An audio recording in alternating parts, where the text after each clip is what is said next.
Literatura do século XIX contra a sociedade europeia. Parte 1. A exportação de preconceito. Existem conceitos e valores na atualidade que são considerados a norma, são o padrão, o que você vê em qualquer lugar.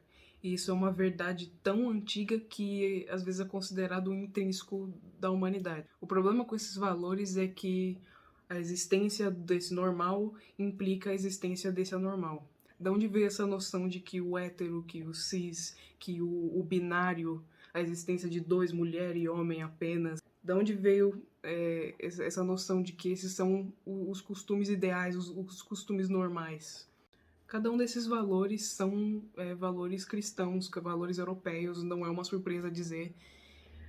Vieram todos da Inglaterra, da França, esses países que colonizaram o resto do mundo. Os historiadores utilizam de 4 principais fatores para afirmar por que a Europa, por que o Ocidente cresceu tão poderoso, tão rico, que seria religião, raça, ambiente e cultura. Com isso em mente, veja esse vídeo da professora e drag queen Rita Von Hunt. Todos os povos ameríndios, do Canadá à Patagônia, tinham um sistema de gênero em tríade. Homem, mulher e 2 espíritos. Pessoas que eram habitadas pelo espírito masculino e o feminino, em maior ou menor grau. Todos tinham. Todos tinham. Nenhum povo que estava na América, os Kaiowá, Cherokee, Tupi, Guarani... Tudo. Focando principalmente nas Américas, a prática da homossexualidade era comum, a prática da sodomia era extremamente comum. Esse terceiro gênero dos 2 espíritos, a maioria dos xamãs dessas comunidades indígenas, a maioria dos xamãs eram 2 espíritos. Uma das várias evidências disso é que no que é hoje o norte do Peru, existia a cultura moqui, que era um tipo de arte de tipo jarros de barro, esse tipo de coisa, que retratavam cenas de sodomia e até retratando cenas eróticas onde o prazer feminino é o foco e não apenas a reprodução, como é o comum na cultura cristã. A colonização europeia literalmente exportou a homofobia para todos os cantos do mundo. Isso é uma verdade inegável. Hoje em dia, na maior parte da Europa, o casamento entre pessoas do mesmo gênero é legal, enquanto em muitas partes do mundo que foram colonizadas pela Europa, principalmente na África, ainda é ilegal. Toda a homofobia, todo esse preconceito, todo esse ódio que ela trouxe para os outros cantos do mundo, para os outros continentes, continua. Parte 2. Códigos da homossexualidade na literatura romântica. O romantismo foi uma reação à sociedade moderna, a conceitos modernos, principalmente o conceito da individualidade, a individualidade narcisista que era tão comum, estava se espalhando tão rápido na Europa na época. Ele começou quando um poeta, Thomas Chatterton, ele tinha 17 anos e ninguém queria publicar a poesia dele, ele procurava e ninguém queria publicar o trabalho dele, então ele se matou com 17 anos. E a reação de outros artistas a essa morte trouxe essa ideia central do romantismo de esse mártir, essa pessoa, esse artista condenado por uma sociedade vulgar, uma sociedade cruel, onde as pessoas não são pessoas, elas são objetos, a arte não é a arte. Esse movimento é o triunfo da emoção sobre a razão. Existem muitos mártires do romantismo, eles continuam aparecendo na cultura pop de novo. O Van Gogh, Jim Morrison, até Amy Winehouse são considerados mártires do romantismo. Um problema muito sério que acontece é que muito desse material romancista foi manipulado e muitas das biografias desses autores foram manipuladas para se tornarem mais aceitáveis para uma sociedade hétero. Um dos exemplos mais famosos disso é mais um dos mártires do romantismo, o Lord Byron, que era um poeta que existem pilhas e pilhas de evidência hoje em dia da relação dele com homens e de que ele era bissexual. Toda essa história, toda essa evidência, toda essa parte da vida dele foi mantida das pessoas que fizeram as biografias dele.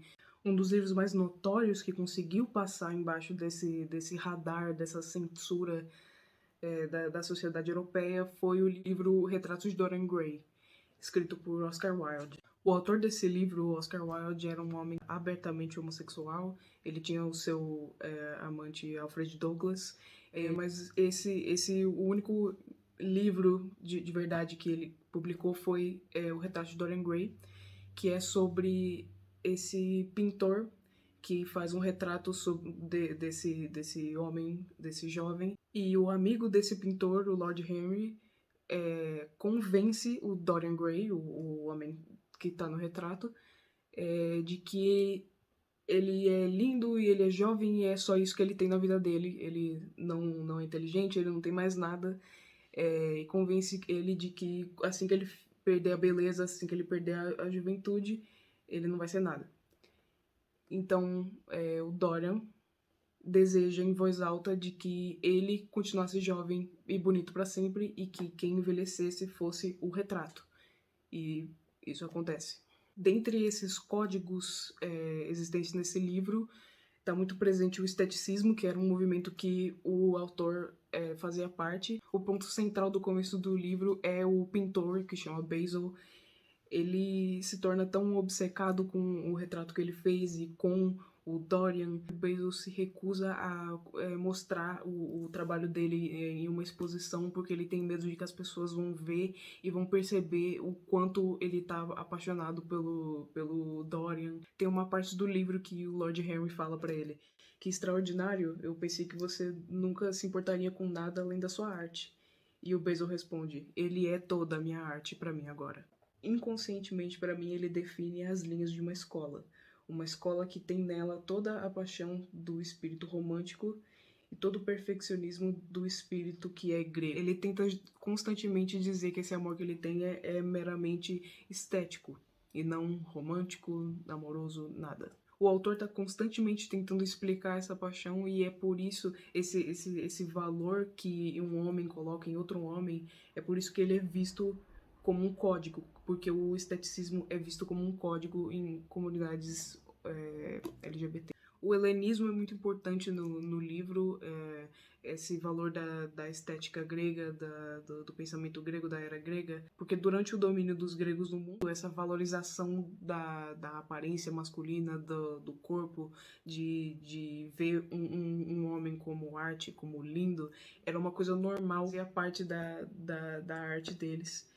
E nesse livro ela é usada como um código para homossexualidade, já que é normal, fazia parte da época, é uma valorização do helenismo, e por isso que ela é vista como um código. A escritora Linda Dowling fez inúmeras pesquisas sobre esse fenômeno do uso do helenismo como um código homoerótico durante a Era Vitoriana. Além do Oscar Wilde, inúmeros autores LGBT usaram do helenismo nas suas obras.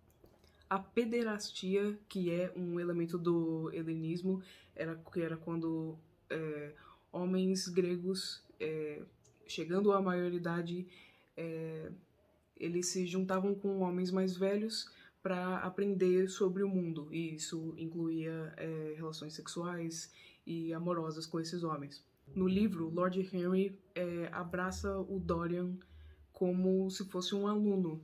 O Dorian se apaixona por tudo que o Lord Henry fala, e o Lord Henry ensina para ele sobre o mundo, sobre as visões que ele tem, o que ele acha do Dorian, o que ele acha de todas as pessoas em volta dele, e isso é visto como uma alusão à pederastia, que é basicamente isso. Quando o Dorian conhece o Lord Henry no livro, tem uma passagem do livro em que ele pensa: eu tive a sensação de que o destino tinha reservado para mim alegrias e mágoas peculiares. E em outra passagem do texto, o Lord Henry fala pro Dorian: tinha tanto em você que me encantou que eu senti que eu devia falar alguma coisa sobre você para você.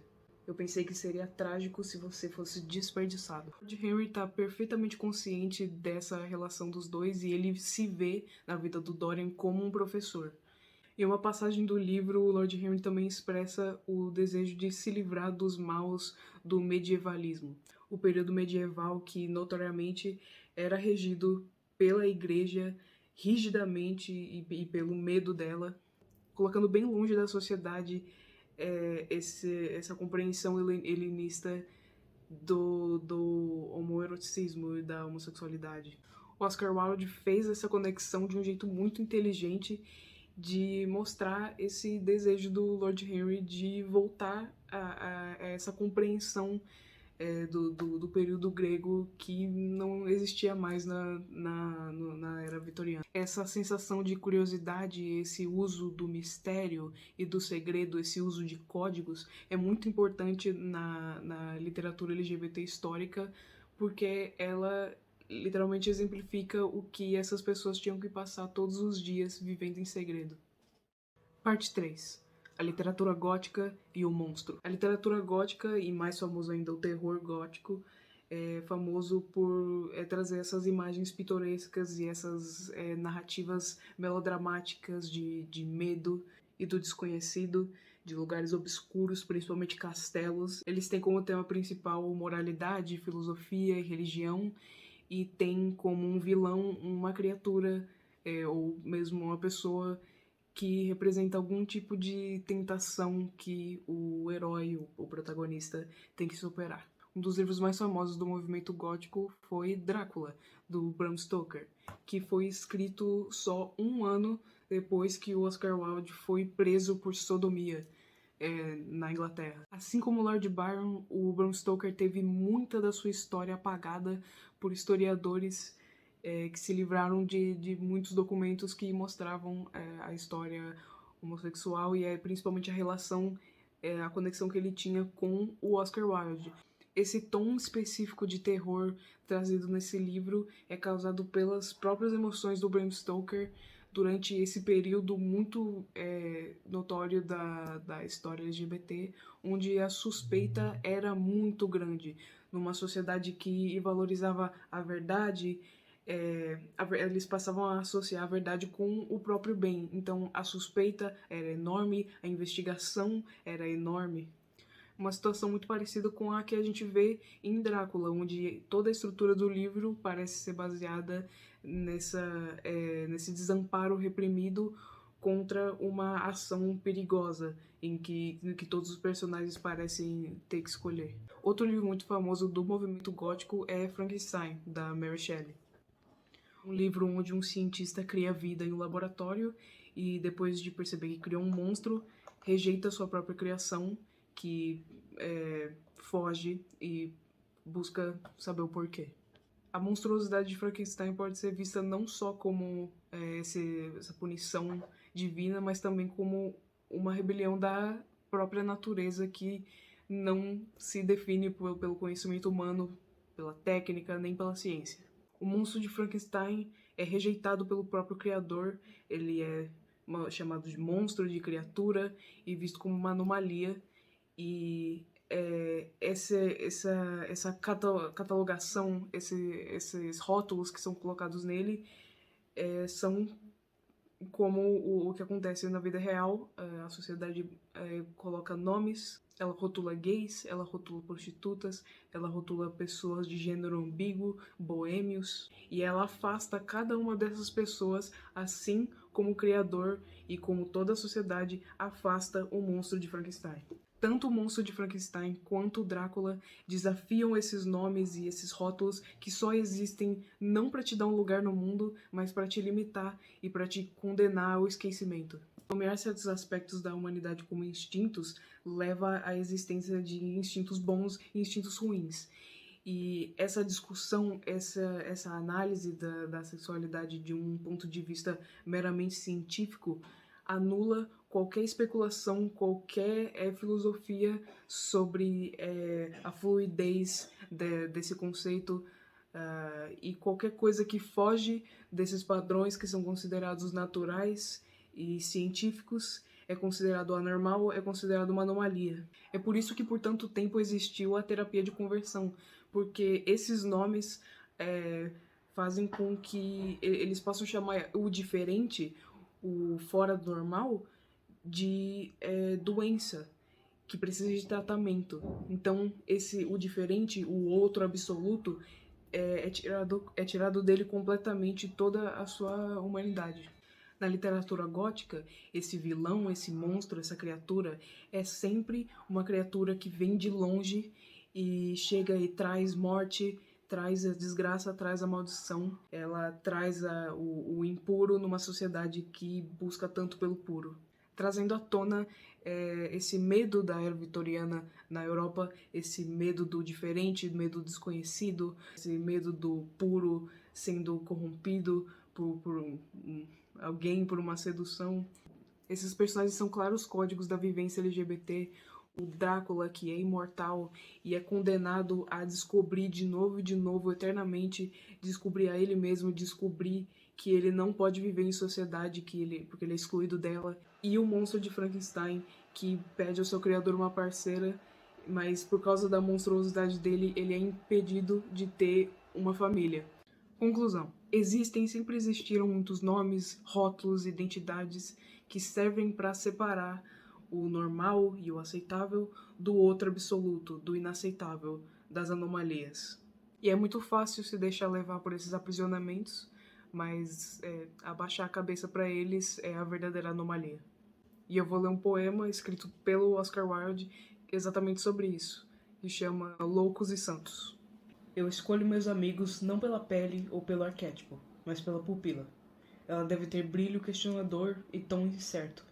Eu quero que me tragam dúvidas e medos e que tolerem o pior de mim, e assim só sendo louco.